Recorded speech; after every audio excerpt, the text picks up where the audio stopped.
Bonjour à tous, soyez les bienvenus dans Top Chef. Enfin non, bienvenue bien sûr sur la chaîne de Juju Fit4 qui doit pas être bien loin. Salut les petits chats. Coucou Stéphane, tu vas bien? Bah bien, ravi de t'accueillir. Alors je t'ai reçu sur Pékin Express et là regarde. Là sur Top Chef, que demander de mieux dans mon élément encore plus là je pense. Voilà, la méga cuisine de Top Chef. Mais du coup j'ai une mission pour toi comme d'habitude. Ok, je t'écoute. D'être candidate de Top Chef. Ok. Ça veut dire les contraintes, 1 heure de cuisine. Par contre ta cuisine, Ok. je sais qu'elle est très healthy, ça Oui, m'arrange. C'est vrai.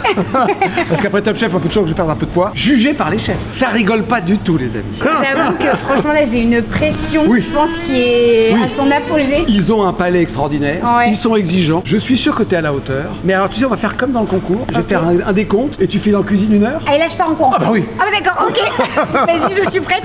On va voir si Juju est à la hauteur. Je compte sur toi. Je peux donner départ? On Quand y va? tu veux. Allez, 3, 2, 1, c'est parti. Ça y est, me voilà arrivée dans les cuisines du restaurant 2 étoiles Marsan de la chef Hélène Darroze. D'ailleurs, merci beaucoup. Je lui fais des bisous. Hélène Darroze de m'accueillir dans vos cuisines parce que en tant que petite cuisinière que je suis, c'est genre l'apogée de ce que je peux faire en termes de cuisine. On a exactement 1 heure pour préparer des recettes saines et gourmandes aux 4 chefs de l'émission. Je vous avoue que j'ai une petite pression parce que toutes les 15 minutes, on va me rappeler que la Juju, ça fait déjà 15 minutes, 30 minutes, 45 minutes et qu'il va falloir se bouger. J'ai prévu 2 petites recettes, des légumes d'hiver rôtis au four à la figue, feta, etc. Bref, ça va être une folie, accompagné avec des falafels d'aubergine et une petite sauce coco tahini. Voilà, histoire de leur prouver qu'on peut manger gourmand avec une petite touche végétarienne. Voilà. J'ai envie de vous dire, c'est parti. J'espère que ça va bien se passer. J'ai très peur. Sachez que je ne me suis pas très entraînée sur ces recettes, mais on croit. Il y a un gentil cuisinier qui m'a expliqué comment tout s'utiliser dans cette cuisine. C'est le moment de ne pas faire brûler le restaurant de notre chef. Ça ferait un super titre de vidéo, les gars. Je brûle la cuisine d'Hélène Darroze, horrible. On lance un petit chrono quand même. Vous êtes tous témoins, il y a bien écrit 1 heure et 0 minutes sur le chrono qu'on lance dans 3, 2... Ok, c'est parti. On va commencer par les légumes rôtis. On a besoin d'un potimarron qui est pas si poti que ça, hein. Il a fait sa blague de nerdigote, hein. Est-ce que la blague est bonne? Hop là. Donc on a nos patates douces, on a la courge butternut et on a le potimarron. On va pas tout utiliser parce que c'est énorme littéralement. Non mais par contre, faut vraiment pas que les chefs regardent ma vidéo parce qu'ils vont se dire mais elle est dangereuse elle avec son couteau. Genre je mets absolument pas la bonne technique. C'est très dur, hein. Même dans l'émission, les mecs ils se coupent. Quand tu les vois, ils saignent, ils se font des bandages. Ouais ben me porte pas le scoumoun. Je n'ai pas prévu de laisser un doigt aujourd'hui dans cette vidéo, en tout cas j'espère. Oh non les gars, je me suis coupée. On va recouper en 2. Évidemment j'ai les mains propres, hein, je précise. Nous n'avons pas filmé le moment où je me lavais les mains dans les toilettes. C'est pas au glamour, mais mes mains sont propres. Putain, mais je vais transpirer. C'est sûr, je vais transpirer. Ok, ça cette partie là, ça va être le moment le plus long presque au final. Parce que les pois chiches après, on va mixer etc. Ça va être beaucoup plus rapide. Préparer au final des gros légumes d'hiver comme ça demande beaucoup plus de temps que de préparer des légumes d'été. Tu sais, aubergines, courgettes et tout, c'est très facile à préparer. T'épluches un coup s'il faut, tu coupes en tranches, tu rinces et c'est fini. Parce que tu t'es mis la petite contrainte d'essayer de faire un truc de saison. Ouais, exactement. J'ai voulu absolument proposer au chef un plat de saison parce que je sais que c'est très important dans la cuisine de façon générale. Quand tu tournes au mois d'octobre, eh ben, c'est les gros légumes d'Halloween, hein. Courge butternut, potimarron. Et encore, j'ai pas fait péter la citrouille, là, j'ai pas eu le courage. J'ai dit la citrouille, les gars. Non. En 1 heure. C'est mort. Ça fait un moment que j'ai pas cuisiné. Est-ce qu'on a un petit... ou est-ce qu'on s'essuie sur son tablier quand on est en cuisine? Bon, écoute, pour l'instant, je garde les mains mouillées. Parce qu'en fait, ce qui me fait le plus peur, vraiment, c'est la cuisson des légumes. Ok, là, dans l'idée, on va essayer de couper... Des rondelles, des tranches. Qu'est-ce que je fais? En fait, je vais faire des tranches, mais après, tu vas voir. On commence comme ça. J'ai très peur. Oui. Ok, j'ai peur pour ma vie. J'ai peur pour tes doigts. En fait, il faut commencer doucement. Et ensuite, tu fais comme ça. Il faudrait que ça, je puisse rincer un petit peu. Je suis pas du tout opérationnelle en termes de gestion du temps. Ça me stresse. Je veux pouvoir faire les choses à mon rythme pour qu'elles soient bien faites. De base, Top Chef, ça a une émission un peu pour les restaurateurs. Et les restaurateurs, ils ont pas trop le temps de prendre le temps. Ouh là là. Ouais, j'ai vu ton doigt. Eh, t'as vu mon doigt? Et le semi-permanent en cuisine, alors. On est comment sur les ongles là? On ne dit rien. Vas-y. Vas-y. Tu sais que je tremble. J'ai hyper peur en vrai de présenter ma cuisine à des chefs. Non mais là, ils vont voir mes légumes rôtis, ils vont me dire mais c'est très grossier. Ah, ça va le faire. T'y crois toi, Aladdin? Ouais, franchement, ouais. Ah, oh, j'ai mal à l'épaule. Est-ce qu'on a du papier cuisson pour le four? Oh non les gars, je me suis coupée. En vrai, ça va. Non, en vrai, ça va. Ah putain, on est qu'au début et je me suis déjà coupée quoi. Les gars, ça saigne quand même bien ce petit doigt, non? On est hyper contents du coup parce qu'on va mettre du sang sur tous les petits légumes rôtis des chefs. On désinfecte un peu de biceptine. Allez, bah oui, évidemment. T'as vu, on s'occupe de moi et tout. J'ai même pas encore... J'ai juste coupé un légume. Ok. Donc là, les gars, regardez ce qu'on est en train de mettre sur mon doigt. Est-ce que c'est pas génial? Je suis trop fan, merci beaucoup. De toute façon, c'est 2 assiettes normalement à présenter. Une assiette pour 2 chefs. Ok, on est pas mal. Moi, la peau, je l'aurais bien laissée. Est-ce que les chefs vont kiffer manger la peau? Là, on utilise une petite brosse, du coup, les chats, qui permet en fait vraiment de bien nettoyer la peau et justement de l'affiner un peu. Là, du coup, on va faire des petites formes un peu comme ça pour la patate douce. Des grosses frites. Donc là. C'est bien ce couteau là. Ouais, il est très bien. La lame est cool. Je pense qu'au niveau patate douce, on est bien aussi. Le seul truc, c'est la courge, que ce soit assez joli au niveau de la forme. Je vais enlever l'intérieur de la courge. Voilà. Je vais venir couper en 2. Hop, tu vois. Et là, je pense que c'est bien. Là, les gars, du coup, les légumes, ils sont dans la plaque en inox parce qu'en fait, on va préparer une marinade ensuite qui va permettre de les faire rôtir au four. Voilà. Donc ça, c'est fait. Prochaine étape. Huile d'olive, citron, ail, oignon. On part sur la petite marinade des légumes. Une belle cuillère à soupe d'huile de sésame. La cuillère à soupe d'huile d'olive. On prend du citron vert. Hop. Moi, je trouve que ça va donner un super bon goût aux légumes rôtis. Le citron, vous pouvez y aller au niveau de la quantité. Parce qu'en fait, je trouve qu'à la cuisson, on perd un peu le goût du citron. On remue la petite marinade. On va ajouter du coup le miel. Donc on est sur une belle grosse cuillère à café. Je vais rajouter une petite cuillère à soupe d'huile d'olive parce que 2 c'est quand même un peu mieux pour la quantité de légumes qu'on a. Une fois que ça c'est fait, la marinade elle est prête. On va pouvoir la verser doucement un peu partout sur nos légumes. Partout. Ok, on ira même remuer après. Ensuite, on va venir faire des petits trucs d'oignon rouge, un peu comme ça. Moi j'aime bien quand même l'oignon rouge quand il est... Assez épais quand même. Ouais, c'est comme les gousses d'ail. Les gousses d'ail, je vais les mettre en entier. Je trouve que c'est hyper agréable de croquer dans une vraie gousse d'ail qui a rôti. Et là, du coup, on ajoute l'oignon un petit peu partout. Alors j'hésite, est-ce que je la mets en entier ou est-ce que je la coupe en 2? En 2. Une dernière, je viens mettre des petites branches de romarin. Le romarin frais, les gars, il n'y a que ça de vrai. Je suis sûre les gens là qui regardent la vidéo, ils doivent se dire mais elle est sérieuse, elle va vraiment proposer ça à des chefs. Eh ben oui les gars, on va venir mettre nos légumes rôtis dans le four. C'est fermé, on va même un petit peu, je vais être honnête avec vous, augmenter histoire de faire accélérer un peu la cuisson au début, mais je surveillerai bien. Ok les chats, maintenant que nos légumes rôtis sont au four, on va passer à l'aubergine. Donc là l'aubergine, on s'en fiche un peu de comment on la coupe parce qu'on va la mixer. Le plus important pour l'instant, c'est juste qu'il va falloir la faire dorer un petit peu à la poêle avec de l'huile d'olive. Donc là, je la coupe en lamelles, ça aidera un petit peu à la cuisson parce que ça met un peu de temps à dorer quand c'est en tranches comme ça. On prend nos aubergines qu'on met directement là.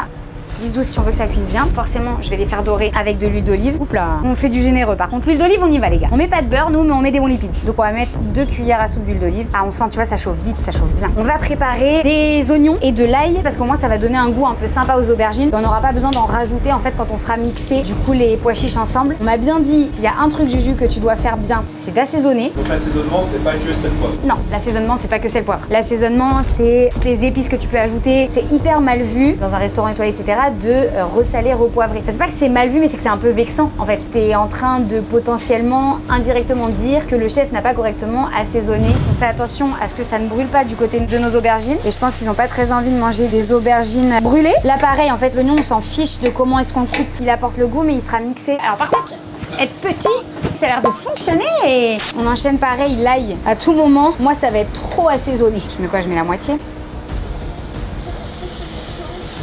Ok les chats, ça fait 15 minutes que nos légumes sont au four. On va sortir ça. Oh, ça m'a l'air pas mal doré là quand même. Ça a l'air pas mal hein. Très joli. On va planter un petit couteau à l'intérieur pour être sûr que... Ok oui, première bonne cuisson, ce qui m'a l'air vraiment d'être le cas même là. Ah ouais, trop bien. Donc là on est bon. On va ajouter du coup la feta. Je remue les aubergines en même temps parce que faut surveiller de tous les côtés que ça ne brûle pas. On va vraiment mettre à feu très très bas les aubergines. On va bientôt passer aux pois chiches, mais en attendant, on a les figues, on a les noix, on a la feta. Ça c'est pour la fin des légumes rôtis. Les figues étant littéralement les fruits de la saison. J'ai hésité avec la grenade, mais je me suis dit figues rôties, franchement, tu vois, moi je suis très sucré-salé. J'espère que les chefs sont aussi team sucré-salé parce que je trouve que tu peux faire un super mélange des saveurs. On va pas remettre longtemps, hein. On va mettre genre l'équivalent de 10 minutes, je pense, parce qu'il faut surtout pas que nos légumes y brûlent. On va baisser aussi la température de cuisson. La feta, j'hésite. Je pense que je vais les mietter un peu comme ça en fait. Ah oui, t'es comme ça toi. Toi, à chaque fois qu'on fait des petites recettes quand même, hein, on met la petite main, on tente un peu quoi. On sait pas, des fois que Juju est mal cuisiné la feta. Maintenant, on va mettre nos petites figues. En fait, c'est le plat qu'il faut que je leur présente, pas des assiettes. Du coup, on mange tous dans le plat. C'est convivial chez Juju. Un peu de noix. Alors là, les noix, moi, je fais un peu à l'œil. Il n'y a pas de quantité précise. C'est comme la feta, c'est comme les figues. En fait, ça, c'est beaucoup des choses qui se font à l'œil. Moi, j'aime bien quand il y en a suffisamment parce que j'aime bien le croquant. J'espère que les chefs n'ont aucune allergie connue. Les arachides! Ok, alors là on va laisser genre à peine 10 minutes. Ça va juste un peu faire dorer la feta. Les petits chats, première utilisation de ma vie d'un robot de cuisine comme celui-ci. Donc on a pris des pois chiches qu'on a fait tremper toute une nuit. Des pois chiches secs, j'insiste, sinon ça va pas du tout se tenir à la cuisson. On va mettre exactement 250 grammes de pois chiches trempés. Et ben 250 piles, mais c'est parfait. On va ajouter l'aubergine que j'ai fait griller avec nos petits oignons et notre petite ail. On ajoute directement une cuillère à café qui est quand même assez, hop là, grosse, de sauce soja sucrée. Ensuite là c'est le moment d'ajouter les épices dont on a besoin. Donc ce que je vais commencer par ajouter, alors là c'est pas une épice, on va commencer d'abord par le jus d'un demi-citron. On vient de le mettre directement. Un truc qui est très bon dans les falafels les gars, c'est le paprika fumé, évidemment. C'est avec ça que je compte faire succomber les chefs aujourd'hui. Donc comme les cuillères à café sont très grosses, on va mettre une demi-cuillère à café, histoire que ça n'ait pas non plus trop le goût de barbecue. On ajoute notre persil, donc là le persil je viens vite fait le couper, même si en vrai de vrai ça va être mixé, mais bon. Alors là le persil pareil, ça c'est beaucoup une question de goût, hein. Moi j'aime bien en mettre beaucoup, je trouve que c'est hyper bon. Si je dis pas de bêtises, on peut fermer le robot, je vais juste checker parce que moi du coup, telle la meuf connectée que je suis, tout est sur mon téléphone. On a mis tout ce qu'il fallait puisque l'origan ça ira dans la sauce. Alors maintenant c'est là où je dois démarrer. Ça me fait peur un peu. Si ça marche pas, je me ramène que des légumes rôtis quoi. Bah ouais, mais là ça mise pas trop les pois chiches. Ah voilà, fallait y aller plus fort. Ok. En fait, faut envoyer tout lourd. Je vais sortir ça parce que je pense qu'on va être sur des légumes sinon qui vont être peut-être un peu trop rôtis. Ouais. Ben moi j'en pense que c'est vraiment magnifique. Waouh. Mais encore une fois, en fait c'est des chefs quoi. Donc entre ce que je fais moi et leur attente à eux, ça a volé partout mais c'est bon. Ah ça sent bon Aladdin. Mais t'es pas prêt sans l'odeur. Moi je kiffe l'ail, le citron, je sens à Ben fond. ouais. Par contre j'ai très peur que ces falafels là ne se tiennent pas. Là je suis censée faire des boules de falafel. Sauf que la texture est est quand même un peu liquide. À la poêle on va en essayer un. Si on voit qu'il frit bien, on les fait tous comme ça. Si on voit que ça le fait pas, je passe directement en cuisson au four. Petite astuce les gars, pour les falafels, on se mouille un petit peu les mains parce que les falafels ça colle. En fait le fait de mouiller ça fait que quand tu prends dans tes mains, tu vas pouvoir former du coup des petits falafels. C'est sûr qu'il va falloir les mettre au four. Ça c'est une texture qui va au four. On vient de venir me sauver la vie avec une feuille de papier cuisson parce que du coup ce que je pensais qui allait arriver arriva. Mes falafels ne vont pas du tout tenir à une cuisson à la poêle en fait avec de l'huile d'olive. T'as même pas essayé mais tu le sens. Et je le sais, en fait je connais la texture et je sais exactement quand est-ce que ça peut tenir et quand est-ce que ça tiendra pas. Donc en fait on va faire des jolies boules de falafel. On fera voilà les falafels comme moi j'ai l'habitude de les faire à la maison. Alors c'est encore plus diète parce qu'ils sont pas frits dans l'huile d'olive. Alors moi j'aime beaucoup faire des falafels assez généreux au niveau de la taille. J'en ai fait 10. Au moins il y en a au minimum 5 par assiette si jamais, mais 3 ça devrait aller vu qu'ils sont quand même assez généreux. Hop.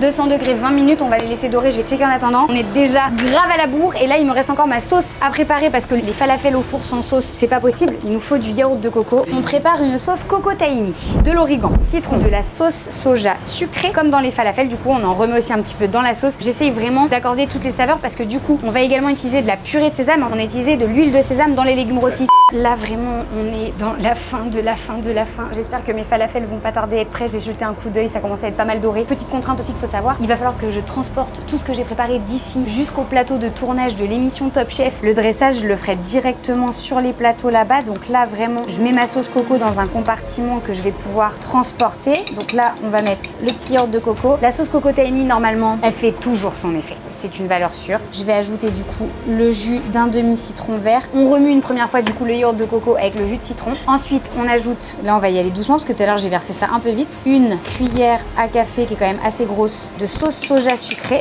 On ajoute ensuite notre purée de sésame. Donc là on va commencer par une cuillère à café.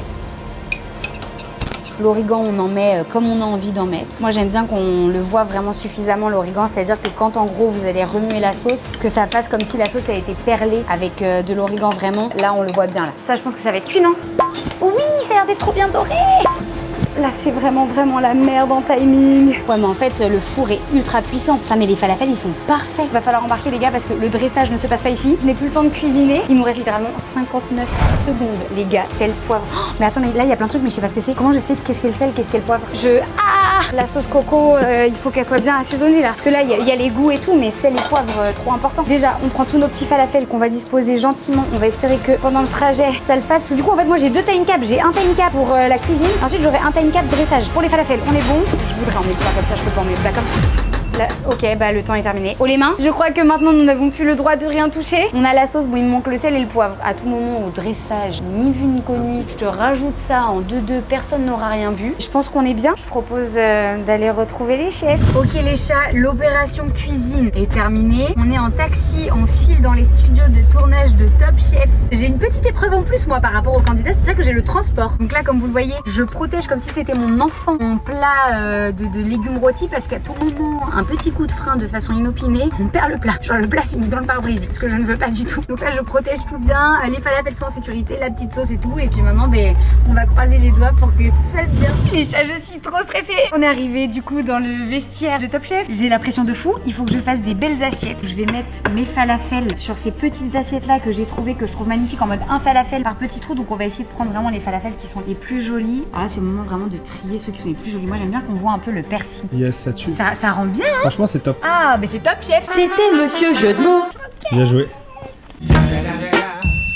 Ensuite, dans ces petites saucières là, je vais venir dresser ma crème de coco qui normalement avec le frais a dû prendre un petit peu, tu sais, à avoir une texture un petit peu plus épaisse. Ah ouais, là ça y est, la texture elle est un peu épaisse, c'est ce que je voulais. Et là je voulais vraiment quelque chose qui soit... Qui se tienne un peu. Ouais, qui se tienne pour que tu sais quand tu le mets sur un falafel, ça te- vienne pas te pas couler dans les doigts et... Donc là je leur en mets quand même suffisamment. Et là c'est le moment qui me stresse le plus, c'est comment je vais dresser ces légumes rôtis. Donc là on nettoie les assiettes, hyper important. Ah oui, alors évidemment aussi le romarin un petit peu trop brûlé, c'est pas très jojo. Là ça fait une grosse plâtrée par exemple. Il faudrait que j'arrive à me mettre... Ah. Attends, non mais je fais ça avec les doigts, mais on m'a donné une pince. Et en fait, j'ai jamais utilisé une grosse pince à épiler pour dresser mes assiettes, si tu veux. Faut que j'arrive à prendre des endroits aussi où, tu sais, il y a suffisamment de feta.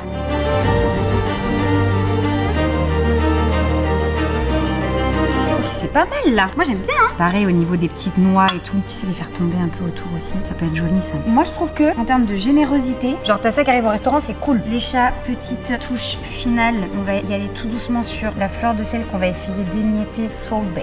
Hop, allez c'est tout. Un petit coup de poivre parce que pour le coup j'ai pas poivré. Ok en plus j'aime bien, ça ajoute des petits points noirs dans l'assiette blanche. Comment tu te sens? Stressée mais contente de ce que j'ai fait. Ça représente exactement ma façon de cuisiner et de m'alimenter, en améliorer pour les chefs. Donc j'ai hâte de leur faire découvrir un petit bout de mon univers. Chef, nous allons passer à la dégustation de la création de Juju Fit Cat. C'est nous qui les clochons. Pardon. Moi je vais vous dire la vérité. C'est une période assez compliquée dans ma vie. Quelque chose qui sont brûlés. Non, c'est un parti pris. Pour moi c'est très chargé. Juju, c'est parti. J'ai pleuré, je suis désolée.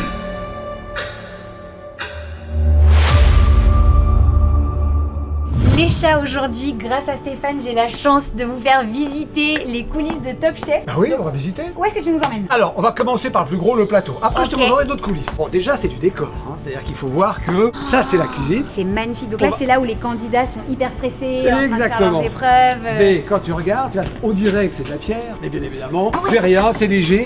On démonte, on le garde pendant un an, on le remonte. Je vous raconte un peu les trucs. Là, il n'y a pas du tout de caméra parce qu'elles sont Ok. cachées, elles sont là. Et il y a des trappes. Mais on met non. les... et oui, on met les casseroles et on vire les casseroles et les caméramans se cachent. Tu vois, t'arrives à vers C'est pour ça qu'on voit pas du tout les caméras. Je vire les casseroles et là, Et t'arrives à coucou Stéphane. tu vois tout. C'est trop bien. On a cette caméra sur un rail, mais ça permet, tu sais, de voir les assiettes par le haut. Ok. Et c'est toujours super. Moi, j'adore ces fours parce que c'est con, mais hop, et hop. Mais non. Mais il faudrait tous qu'on ait ça chez nous, c'est génial. moi je joue avec ce four. Ah ouais. Et c'est pour ça qu'ils courent, parce que vous vous rendez compte, normalement les cuisines, même dans les grands restaurants, elles sont pas très grandes. Oui. Et là, tout est super haut. Et c'est pour ça que dans Top Chef, tu vois tout le temps les candidats courir. Les frigos sont là, le feu est là, les friteuses sont là-bas, ouais. les assiettes sont là-bas. C'est pour ça que tu serais redoutable en candidat de Top Chef, vu ton physique et vu l'énergie que t'as, la condition sportive. Moi je tape des sprints. Toi, tu peux le faire 40 fois. Ok, où est-ce que tu nous emmènes maintenant alors? Le garde-manger, c'est là où on peut se régaler. Alors là, on est en train, t'entends, hein, on est en train d'installer la prochaine épreuve. Des livraisons arrivent de partout. En fait, on pourrait faire nos courses là, clairement. Ah bah oui, oui. C'est-à-dire que là, s'il me manque un petit truc pour la maison ce soir. Attends, mais t'as un frigo Je géant repars. dehors Ah ouais. où tu peux rentrer dedans. Le plus grand frigo de la Mais Terre. c'est pour ça qu'il y avait des énormes glaçons. Oui. On a vu des glaçons de la taille de ma tête. Le frigo, il est grand comme là. C'est une chambre froide en Une fait, chambre froide, le truc. mobile. C'est vrai que ça, c'est vraiment l'endroit. Moi, j'ai souvenir dans Top Chef, on les voit arriver en courant Ah dans ouais. le garde-manger. Ah bah, ils ont pas Hyper le temps. stressés parce qu'ils ont pas le temps. Ils sont là à prendre tous les ingrédients qu'ils peuvent pour leur recette. Stéphane, alors où est-ce qu'on se trouve ici? Alors, on est dans le vestiaire des candidats. Tu sais, c'est là où ils visionnent les dégustations. Parce que souvent, ils sont pas avec les chefs. Et alors, en revanche, là, on est très clairement dans un décor. Parce que si tu regardes un petit peu en l'air, tu vois que tout est faux. Avant, c'était un vrai garage dans l'ancien studio. Mais depuis, on a déménagé. Et en fait, on a recréé le vrai garage garage, D'accord. en Ah, c'est studio. ouf. Par contre, cette déco, je l'aimerais beaucoup pour chez moi parce qu'on a un style très industriel à la Voilà. maison. Pour eux, c'est vraiment un moment à la fois de grande joie quand il y a des bonnes nouvelles Ouais. et de grosses frustrations lorsqu'ils entendent, ah, c'est pas assez bon, etc. Ici, il y a beaucoup de rire et beaucoup de pleurs. Le lieu des émotions. Voilà, en fait. exactement. Continue. On continue. Allez. Et alors Stéphane, où est-ce qu'on est maintenant du coup? Alors là, ici, Ok. c'est l'un des spots où les candidats, il y a beaucoup d'interviews. Les candidats, à ce moment-là, j'ai eu ça, voilà, avec des caméras automatiques. Donc il n'y a personne qui regarde? Il y a un journaliste qui pose des questions et personne qui regarde. Ok. Bien sûr, ici, on incruste. C'est la Le fond de décor, décor, le bien décor, sûr. le petit micro. Voilà, il y a le nom d'un candidat, donc on va pas spoiler. Il présente, un petit peu comme à la police, tu vois. Voilà, pour que, tiens, ça a été allumé, parfait. Ils ont vu en régie que j'y étais, Mais du coup, ils ont trop annulé. bien. Il se passe des rires, des larmes. Parce que tu t'imagines. reviens sur comment t'as vécu ta recette, le Ouais. jugement j'imagine du jury, etc. Exactement. À mon avis, ça vaut un peu de sous, hein. Non, regardez le bout, il a dit oui. Regardez oui, le oui. Elle a dit oui, mais je coûte cher, oui. Les gars, je suis pas bien du tout. Chef, nous allons passer à la dégustation de la création de Juju Fit 4. Juju, c'est parti. C'est un petit peu trop grande. C'est très impressionnant ce qui est en train de se passer pour moi. Je vois un peu de stress chez notre candidate. Le final. Je te laisse le soin d'annoncer ton assiette. Sous les cloches, légumes rôtis d'hiver. Ensuite, vous avez des falafels d'aubergine sauce coco tahini. Donc, en petit conseil de dégustation, savourez les falafels avec la sauce coco tahini. C'est ce qui fait vraiment l'explosion, j'espère, de saveurs en bouche. C'est nous qui les clochons. Non, je m'en occupe. Pardon. Voilà, faut pas vexer le chef Etchebest pour commencer. J'ai déjà entendu un... Est-ce que c'est un compliment? Pas forcément. Pas forcément, d'accord. Alors, en attendant que le chef Etchebest se calme un tout petit peu, je vais aller du côté de Paul Perret. Paul, première réaction sur le dressage. Paul n'est pas forcément très tendre non plus. Écoute, moi je trouve que c'est une belle assiette contemporaine parce que c'est pas facile. On sent qu'on a quelque chose de végétarien sur presque un aigre doux, peut-être avec quelques fruits incorporés au travers des légumes. Une assiette un petit peu hiver-automne dans une transition de saison. Après, on sent un petit peu les falafels un peu gourmands qui vont compléter le plat, qui va donner peut-être la présence d'une protéine qui n'existe pas. Non, c'est bien construit. Glenn Viel, comment vous trouvez cette assiette? Ordonné, désordonné, je dirais. Et Donc, c'est un compliment ou... Non, c'est un parti pris. Il n'y a pas chacun son style et sa méthode de dresser. On sent qu'il y a une juxtaposition de légumes. On sait qu'on l'a pas acheté dans l'assiette. On l'a mis soigneusement les uns sur les autres pour créer une espèce de symétrie asymétrique, de très contemporain. Non, ça fonctionne, ça fonctionne. Après, il y a ces petites boulettes qui sont un peu régressives parce que moi j'ai envie de les prendre avec les doigts et de les tremper dans la sauce. J'ai pas envie d'utiliser, en tout cas pour manger ça, j'ai pas envie d'utiliser la fourchette ou le couteau, quoi. J'ai envie d'y aller comme ça. Je vois Hélène tout sourire. Oui, moi je trouve qu'il y a plein de choses prometteuses. Entre autres, en effet, les falafels qui ont l'air très gourmandes et avec la petite sauce à côté. Sur cette assiette-là, on voit qu'il doit y avoir du goût parce qu'il y a des sucres, il y a de la coloration. Parfois, peut-être un peu trop. Nous, on a des petites choses qui sont brûlées, donc je sais pas si c'est un parti pris ou pas, ou on est allé un peu trop loin dans la cuisson. J'aurais bien aimé presque un filet de jus. J'aurais presque aimé quelque chose qui aurait nappé cette préparation pour la rendre encore plus gourmande. Voilà, mais sinon, quand même, ça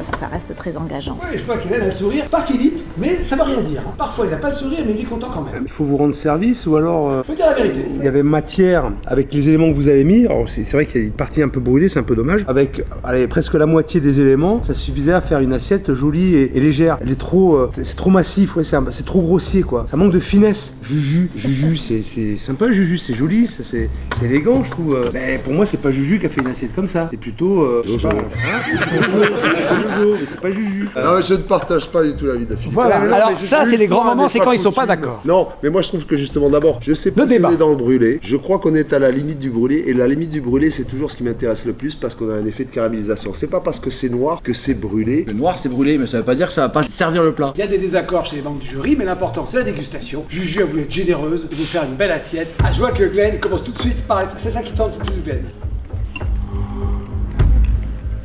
L'objectif, c'est aussi de faire quelque chose de healthy, de bon pour la santé, Alors, Juju. justement, Voilà. je voulais savoir, c'était quoi l'approche du plat? Alors, Dans quel, pour le coup, en fait, moi, ça fait à peu près 5 ans que je partage des recettes saines et gourmandes, comme j'aime le dire, sur mes réseaux sociaux. Parce que quand j'étais plus jeune, en fait, j'ai souffert d'anorexie. Pardon, j'ai pleuré, je suis désolée. J'ai souffert d'anorexie pendant 2 ans et c'était une période assez compliquée dans ma vie. Et du coup, l'alimentation, en fait, j'ai développé une passion pour m'aider à m'en sortir. Et donc, pour retrouver goût à la nourriture, il a fallu fallu que je réapprenne un peu à manger en associant les aliments ensemble. Et du coup, le visuel notamment, c'est pour ça que je... Alors je comprends, l'opulence et Ah ok, d'accord, là je comprends. Pour moi, c'est hyper important d'avoir quelque chose qui est gourmand, qui est visuellement joli pour avoir envie de manger. Et voilà, du coup, c'est vrai que le côté sain, c'est par rapport à la pratique de mon sport, à ce que je partage un peu à ma communauté, essayer de les emmener dans mon univers, et essayer de leur prouver que manger sainement, c'est pas juste des haricots vapeur et du riz blanc, et qu'on peut faire des choses qui donnent envie. D'accord, je comprends donc cet excès de générosité dans cette assiette pour pallier à quelque chose, une espèce de thérapie finalement, de dire voilà, j'en mets parce que voilà, je me venge sur ce que j'ai vécu et maintenant je bouffe. Voilà. Qu'est-ce que vous faites comme sport? Crossfit. Ah d'accord. Et ça envoie. Crossfit. Toutes les semaines, 5 à 6 fois par semaine, compétition, tout ça. Ah, carrément. Ouais. Je vois déjà que vous mangez de bon appétit, ça fait plaisir. Il déguste depuis ce matin. C'est par la falafel, un peu bourratif, un peu sèche. Je pense qu'il faut peut-être diminuer le pois chiche et accentuer l'aubergine parce que c'est compact là. Ça manque d'air, pas forcément envie d'en manger 4-5 quoi. Alors la sauce apporte cette matière grasse, un peu cette gourmandise, ça contrebalance mais c'est pas suffisant. Voilà. Sur les légumes, le côté finalement caramélisé amène quand même un bon relief, c'est intéressant. Il y a une pointe d'acidité que j'ai retrouvée sur le butter, la petite touche sucrée avec la figue. C'est intéressant, c'est vrai que j'aurais rajouté peut-être malgré tout, même si c'est pour garder la ligne, un petit trait d'huile d'olive. C'est 80 calories, tout ça. Un carton rouge. Paul, je suis encore dans le falafel. Je partage un petit peu la déception sur le falafel que j'attendais beaucoup parce que j'adore, parce que c'est très gourmand. Peut-être il y a une vraie fausse bonne idée dans la sauce tahini parce que c'est vrai que c'est des univers que j'aime beaucoup et que le croisement sur le coco qui est très présent gomme presque le sésame et donne pas ce côté presque un peu terreux qu'on a dans un tahini classique, naturel, cette petite amertume sur laquelle on peut rebondir avec de l'acidité, etc. Par contre, je trouve que l'assiette de légumes se suffit à elle-même. Petit trait d'huile d'olive, ça gâche rien. Fleur de sel dessus. Il n'y a pas d'effet brûlé, pas chez moi. C'est pas si facile que ça de faire une assiette comme ça. J'appelle ça une assiette de légumes à l'australienne. Parce que quand je suis arrivé en Australie, les gars, ils se cassaient pas trop la tête. Ils ouvraient le four, ils jetaient des légumes racines là-dedans, ils allaient faire du surf, ils revenaient, c'était prêt. Et je me dis, bon, c'est des feignants. En fait, c'était super bon. Et ça me rappelle un peu ce côté-là. Emballé par l'assiette de légumes, chef. Ah, je trouve ça très bon.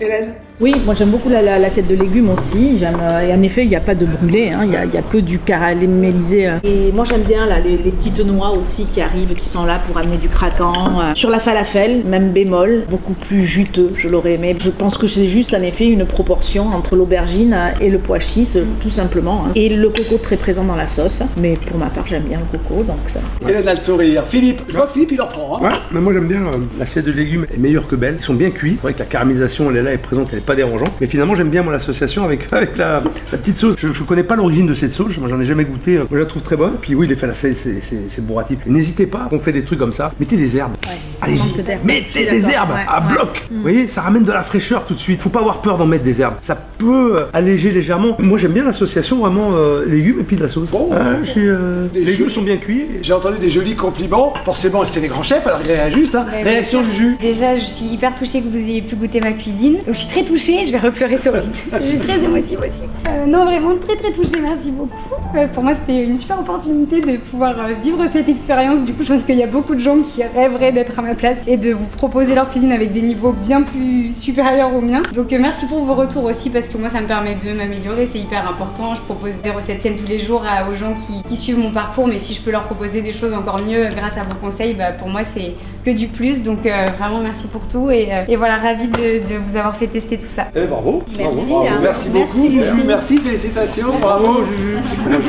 Les chats, ça y est, l'épreuve du jour est terminée pour moi. Oh là là. Riche en émotions, hein. Ah ouais, mais je savais que j'allais pleurer, c'était sûr. En fait, je suis moi, ça m'a quelqu'un touché, d'assez, tu sais, faut pas me faire ça comme ça, j'étais pas prévenu, ça m'a fait tout drôle. C'est vrai, je suis assez émotive de façon générale et puis là, raconter mon histoire à des chefs, c'est pas facile. Je t'avais dit, on te ferait une vraie dégustation à Top Chef. Mais moi, c'est ce que je voulais parce que dans tous les cas, pour moi, avoir des conseils comme ça, c'est hyper précieux. Bravo, c'est une vraie performance. Ouais, pour les légumes, là, j'avoue, c'est ma petite fierté. Ah oui, les légumes rôtis d'hiver, là. C'est une recette que tu peux replacer sans problème, elle marche. Elle a séduit. Avec une petite étoile validée par les chefs de Top Chef. Et oui, voilà, plein d'étoiles, meilleur ouvrier de France, tout ça c'est validé, donc parfait. Franchement, que du positif, donc merci pour cette expérience. Non, c'était génial. Écoute, tu es ici chez toi. Et puis n'oublie pas que si les chefs éventuellement peuvent reprocher un peu les plats, dans une salle de sport, ils sont très loin de toi. Voilà. Philippe, je t'attends au CrossFit. Et là, on en reparle. Et là, rétamé, Philippe.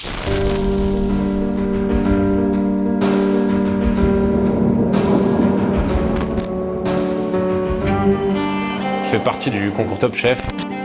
C'est quelque chose d'extraordinaire, complètement ouf. C'est vraiment une consécration d'être là aujourd'hui. Pour moi, c'est ma renaissance. La cuisine, c'est comme dans la vie, il faut jamais rien lâcher. Ce que je veux, c'est percuter les chefs. Qui se disent, ok, bah le petit là, il a provoqué quelque chose quoi. Je suis venu ici pour montrer ma cuisine. Une cuisine de paysans, gourmand, une cuisine de cœur en fait. Ma cuisine est éthique, écologique, responsable. Moi je le fais parce que c'est une conviction, c'est important. Je pense que la cuisine, c'est une manière de s'exprimer, comme dessiner. Avant tout d'être cuisinier, je suis un artiste. Dans ma cuisine, je suis très libre et très créative. Ça change un petit peu de ce qu'on a l'habitude de voir.